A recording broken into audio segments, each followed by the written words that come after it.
이제 세례를 받으신 예수님께서는 성령의 충만함을 입으시고 본격적인 공생애로 접어들게 됩니다. 이제 성령께서는 육신을 입으신 하나님의 아들을 이끌고 광야로 나아가서 그분이 담당하셔야 할 메시아로서의 일들을 위해서 다짐과 기도의 시간을 갖도록 하십니다. 많은 이들이 이 대목에 대해서 의문을 가지고 있습니다. 아니, 하나님의 아들이신 성자 예수께서 왜 굳이 광야에까지 나가서 이 사탄의 시험을 받아야 했을까? 성자 하나님께서 뭐가 부족해서 이 광야까지 가셔서 수련의 시간을 갖도록 했다는 말인가? 라는 등의 의문을 가지기도 합니다. 여기서 우리들이 분명하게 알고 넘어가야 할 것은 예수님께서는 뭔가가 모자라거나 부족해서 더 기도를 하셔야 했다거나 더 수련을 쌓아야 했던 그런 것이 아니다라는 사실입니다. 그분 자체가 말씀이십니다. 그분의 존재 자체가 하나님의 강림하심입니다. 그러나 예수님은 엄연한 인간이시기도 합니다. 반은 신이고 반은 인간이 아니라 완전한 신이시고 완전한 인간이십니다.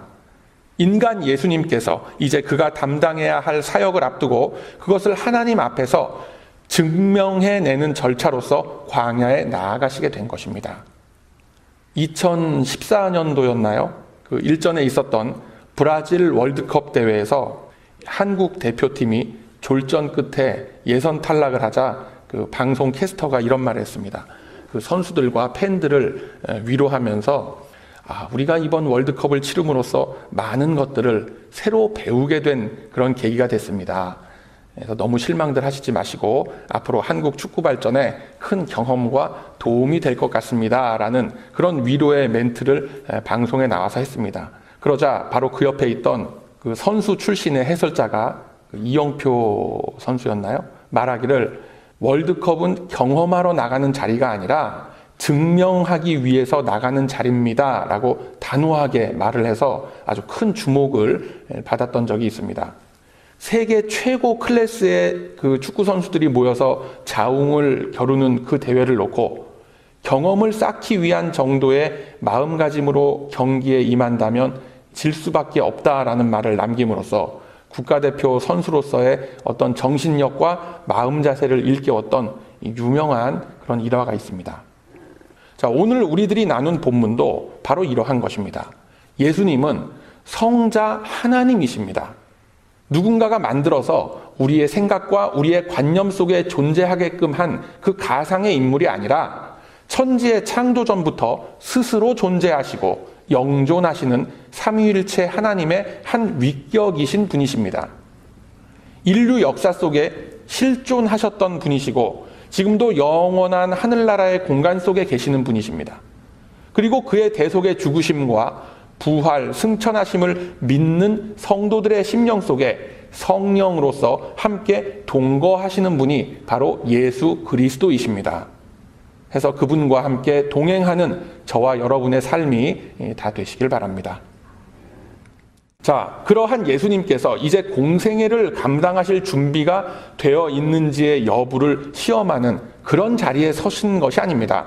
예수님은 광야에서의 시험을 통해서 부족한 뭔가를 채우려고 하셨던 것이 아닙니다.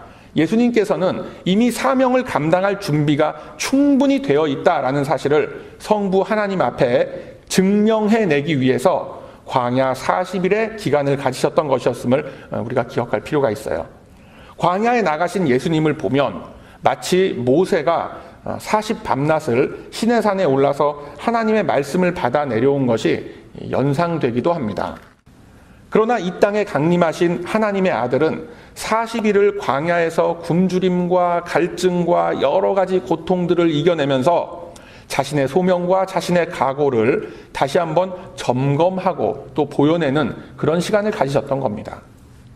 그리고 시험을 통해서 뭔가를 배워나가는 자리에 서셨던 것이 아니라 자신이 철저하게 이 땅에 육신을 입고 내려오신 하나님 자신임을 증명해 보여내기 위해서 광야에 나아가신 겁니다. 그게 뭐 이렇게 대단한 팩트냐라고 생각하실 수도 있겠지만 매우 중요한 사실입니다. 이 사실로 인해서 광야와 같은 이 세상을 살아가는 우리들이 삶의 모습 속에서 말씀을 증거하고 성령의 동거하심을 증명해야 하는 동일한 자리에 선다라는 사실을 깨우쳐 주시려고 하시는 겁니다. 즉, 하나님께서는 그 아들을 이끌고 이제 광야로 나아가게 하셔서 이제 인간으로서 살아가면서 신적 소명을 감당해야 할 준비가 돼 있음을 보여내시는 것입니다.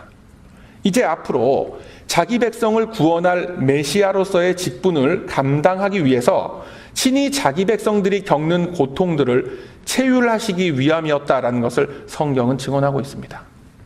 본문 1절의 말씀을 보면 성령의 충만함을 입으셨고 성령에게 이끌리셨다라고 기록이 되어져 있습니다. 이제 공생애를 본격적으로 시작하시는 예수님이 어떤 상태에서 그분의 사역을 시작하시게 되었는지를 정확하게 보여주고 있는 그런 대목입니다. 오직 성령의 충만함으로 성령의 인도하심을 받으셨다라는 것은 성도들 그리고 직분자들이 어떠한 마음가짐으로 주의 몸된 교회를 이루어가야 할 것인가에 대한 방향을 제시해주고 있는 것입니다. 이 40일간의 광야 생활 동안 예수님께서는 금식을 하시면서 자신이 이제 앞으로 짊어지셔야 할 그 십자가 사역의 준비를 하신 겁니다. 그런데 그곳에 어김없이 사탄이 등장을 해서 예수님을 시험하고 있습니다. 이 약방의 감초라는 말이 있듯이 하나님의 사역을 하는 현장이나 성령의 충만함으로 이 모두가 은혜를 입는 그런 때와 장소마다 이 사탄은 빠지지 않고 달려들어서 그곳을 무너뜨리려는 그런 노력을 기울이고 있는 겁니다. 에덴 동산에서부터 사탄은 말씀이 이루어지는 곳에 빠지지 않고 나타났습니다. 그리고 하나님의 영광을 가로막는 역할을 합니다. 하나님께서 인정하신 그 의인 욥을 시험한 것도 사탄의 도발이었음을 우리들은 기억하고 있습니다. 이같이 시도 때도 없이 덤벼드는 이 사탄은 이제 육신의 몸을 입고 이 땅에 오신 하나님의 아들에게마저도 도전을 하는 모습을 보이고 있습니다. 그리고 이러한 대담한 사탄의 도전은 그리스도의 몸된 교회를 이루고 있는 우리들 안에서도 시시때때로 일어나고 있기도 합니다. 그래서 우리들이 항상 깨어 있어야 하는 그런 이유가 되기도 하는 것입니다. 자, 본문 3절의 말씀을 보면 사탄이 말하기를 네가 만일 하나님의 아들이라면 이라고 어떤 시비를 걸어옴으로써 예수님께서 하나님의 아들, 성자 하나님이시라는 변할 수 없는 그 정체성부터 흔들어대고 있습니다. 사탄은 분명히 예수님이 누구신지 그의 능력과 그의 권능이 어떤지 잘 알고 있는 존재입니다. 또한 예수님께서 어떤 일을 하시기 위해서 이 땅에 내려오셨는지도 다 아는 존재예요. 그럼에도 불구하고 이 사탄은 아무런 거리낌 없이 예수님을 유혹합니다.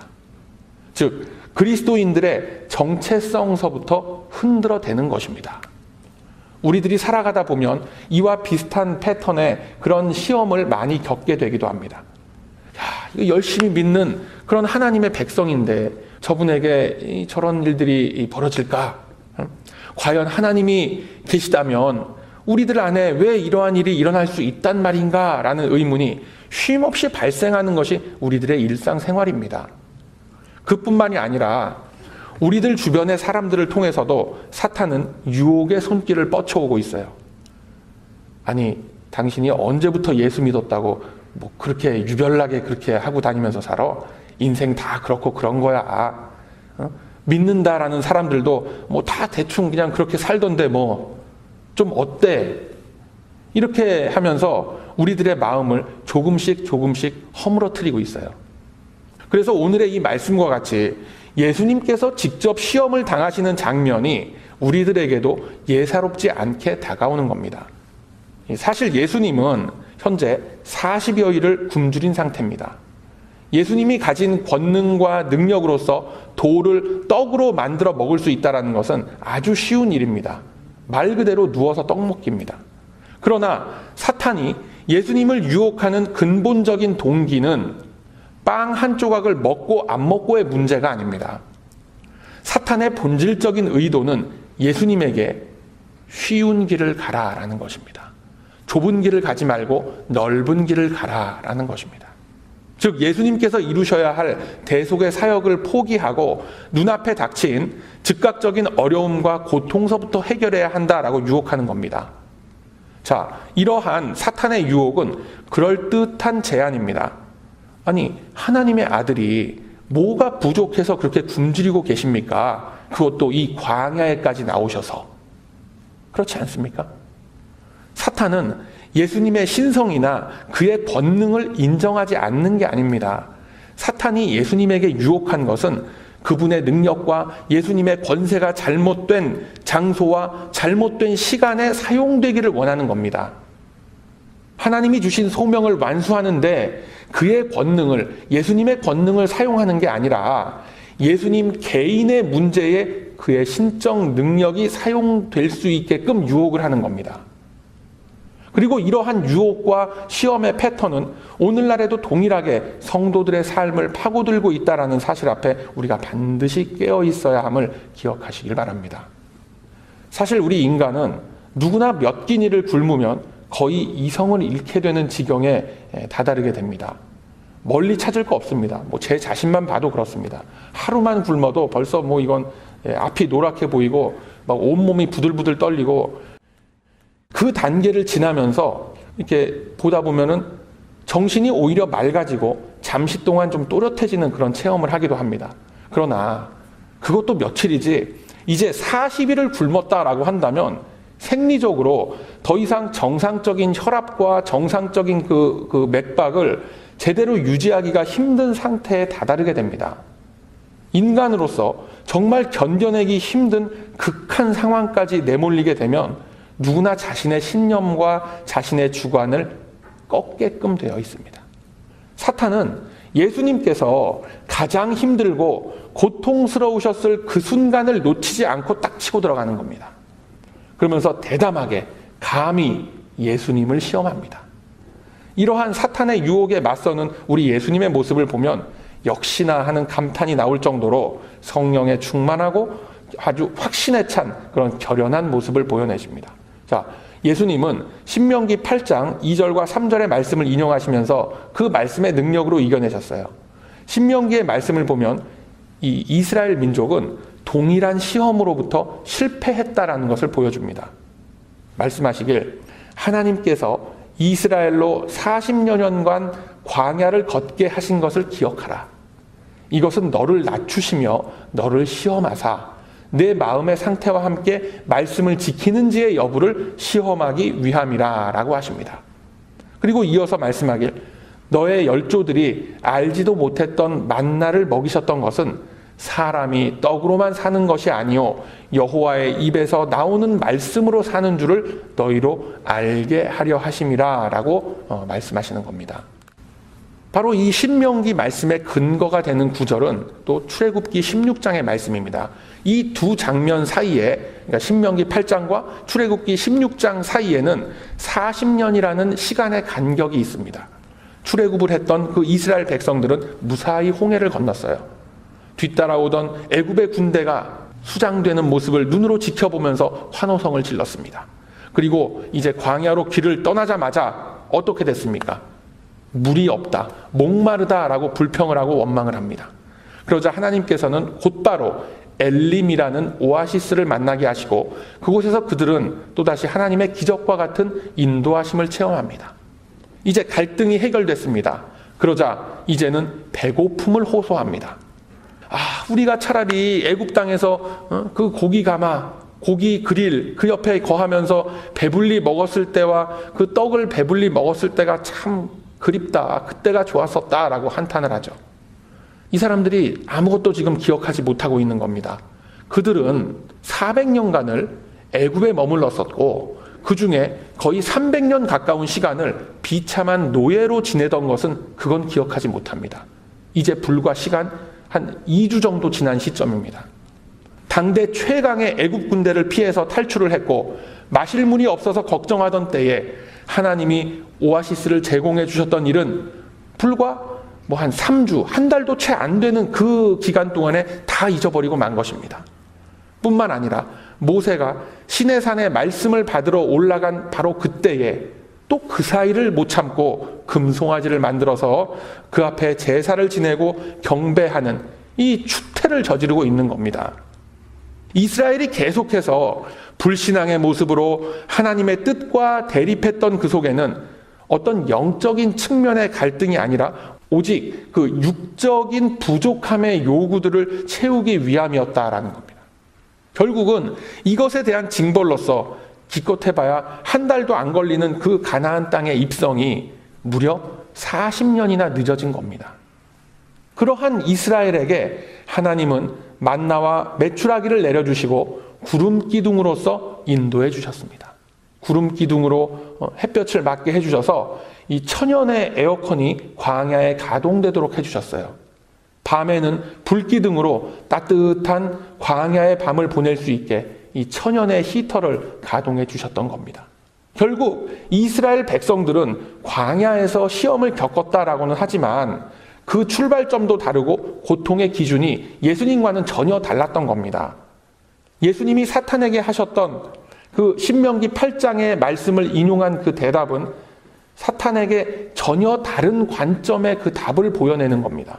즉, 이스라엘은 육신의 것에 매달려서 결국 실패했지만 이제 예수 그리스도께서 이루실 신약의 공동체, 신약의 이스라엘은 더 이상 육신의 떡에 연연하는 나약한 무리들이 아니다라는 것을 사탄에게 선언하고 계신 것을 믿으시길 바랍니다. 이 사건에 담긴 본질을 파고 들어가다 보면 결국은 오늘날 우리들이 안고 있는 동일한 문제, 동일한 갈등들과 부딪히게 되는 거예요. 하나님은 예수님의 시험에 담긴 문제들과 그것을 해결해가는 과정을 통해서 결국은 이 시대의 성도들이 겪고 있는 고민과 갈등의 그 근본적인 문제들을 다루고 계신 것입니다. 우리들이 살아가다 보면 가끔은 영적인 정체성에 있어서 혼란이 오기도 하고 의심이 들기도 합니다. 앞서 말씀드렸다시피 아니 하나님이 계시다면 왜 이러한 일들을 겪게 하실까라는 끊임없는 의문이 우리들의 삶 속에 파고 들어오게 되는 겁니다. 보통들 이렇게 얘기하는 분들 많아요. 아니 기도하면 다 된다며, 기도하면 다 들어주신다면서 그런데 왜 안 이루어지는 거야? 그렇다면 하나님이 안 계시거나 하나님이 존재하신다고 해도 결국은 당신을 돌아보지 않고 있는다는 거 아닙니까? 라고 따지고 들어옵니다. 이러한 항변 앞에 여러분 뭐라고 답변하시겠습니까? 성경은 말씀하시길 내가 이제 그리스도와 함께 십자가에 못 박혔나니 이제는 내가 사는 것이 아니라 오직 내 안에 계시는 그리스도께서 사시는 것이라 라고 말씀합니다.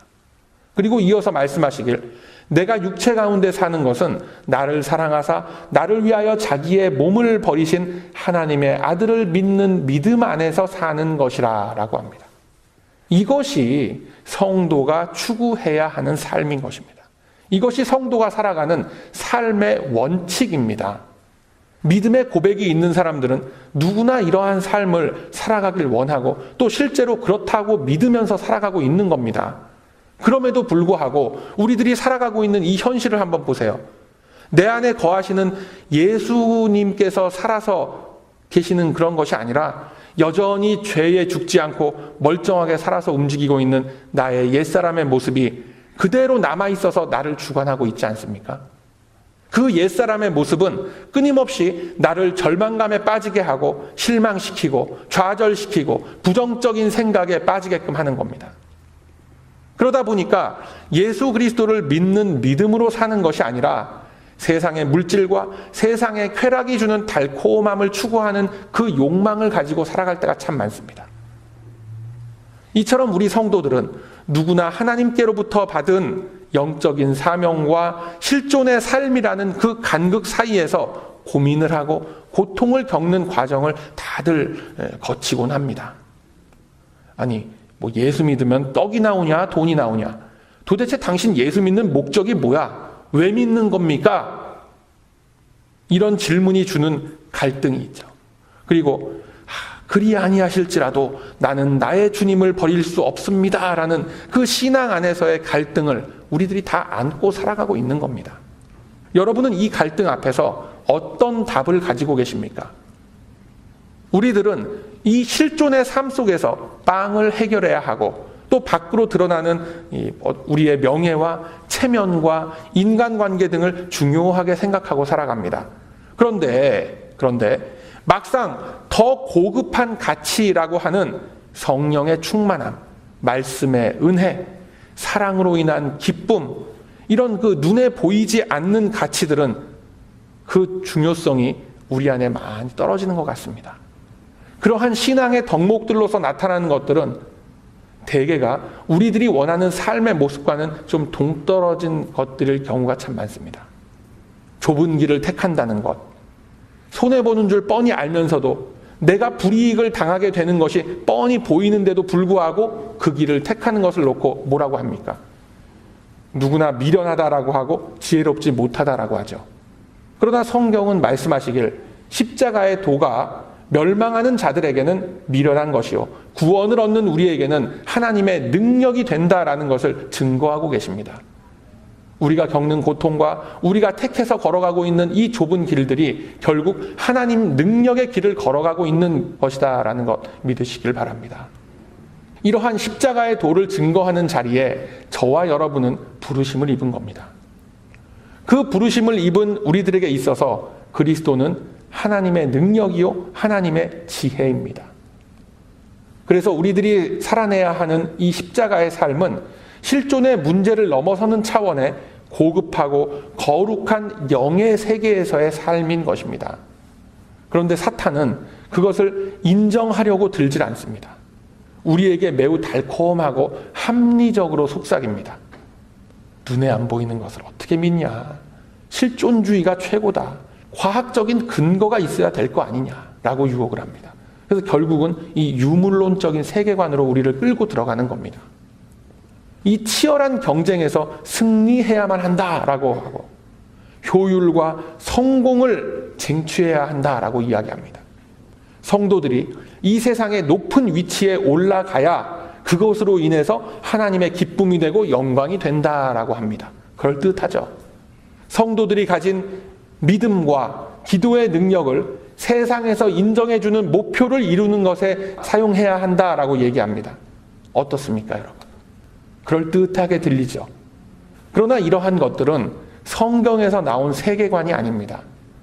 21세기라는 광야를 살아가는 우리들에게 돌로 떡을 만들어봐라 라는 것과 똑같은 유혹인 겁니다.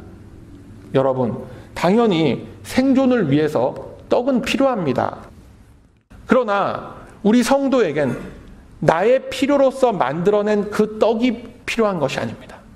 우리에게는 이미 하늘에서부터 내려온 신령한 떡이 있습니다. 그 떡을 먹음으로써 우리들이 살아가는 힘이 생기고 목적과 이유가 뚜렷해지는 것입니다. 그 떡을 먼저 먹을 때에 우리들은 육신의 떡으로부터 해방될 수가 있는 겁니다. 이것이 바로 예수님께서 사탄에게 대답하신 핵심 포인트예요. 육신의 배고픔이 영적인 갈급함을 앞설 수가 없다라는 것입니다. 육신의 만족함이 영혼의 만족을 대신할 수 없다라는 것입니다. 성경은 말씀하시길 영혼의 떡을 먹는 식탁에 먼저 앉아 있을 때에 그 영혼이 필요로 하는 육신의 식탁은 당연히 따라오게 돼 있음을 말씀하고 계십니다. 예수님이 대답하신 이 신명기의 말씀은 그냥 답변을 위한 답변이 아닙니다. 하나님께서 40년간 이스라엘 민족을 광야에서 놓아버리지 않고 그 만나와 메추라기로 먹여가면서 시험하신 이유를 이제는 좀 깨달아라 라는 것입니다. 그럼 뭘 깨달으라는 거예요? 사람이 떡으로만 살 것이 아니요 여호와의 입에서 나오는 말씀으로 사는 줄을 너로 알게 하려 하심이라 라고 외치시는 것입니다. 오늘 본문은 우리들에게 무엇으로 살 것인가 라는 것을 묻고 있어요. 즉 위기의 상황이 닥쳐오면 무엇으로 그 위기를 넘길 수 있을 것인가? 예수님께서 제시하신 이 이스라엘의 역사는 계속되는 배신과 불순종으로 인한 광야 40년의 그 고생길이었음을 우리가 기억할 필요가 있습니다. 그 40년의 역사 동안 하나님은 바로 이 문제에 대해서 침묵하셨어요. 그리고 이제 가나안 땅 입성을 눈앞에 둔 이스라엘 민족에게 그리고 오늘을 살아가는 우리들에게 동일한 음성으로 말씀하고 계신 겁니다. 사람이 떡으로만 살 것이 아니요 하나님의 입에서 나오는 말씀으로 살 것이라 라고 말씀합니다. 이 미국의 한 교육학자가 쓴 칼럼에 요즘 학부모들의 두 가지 모습을 빗대어서 표현한 그런 글이 있습니다. 길거리에 한 거지가 앉아서 구걸을 하고 있어요. 그 모습을 본 한 어머니가 자기 아들을 데리고 가면서 이렇게 얘기하기를, 얘야, 너 공부 안 하고 놀기만 하면 나중에 커서 저 거지처럼 되는 거야. 그렇게 얘기하면서 지나갑니다. 그 똑같은 상황을 놓고 또 한 어머니가 아들을 끌고 갑니다.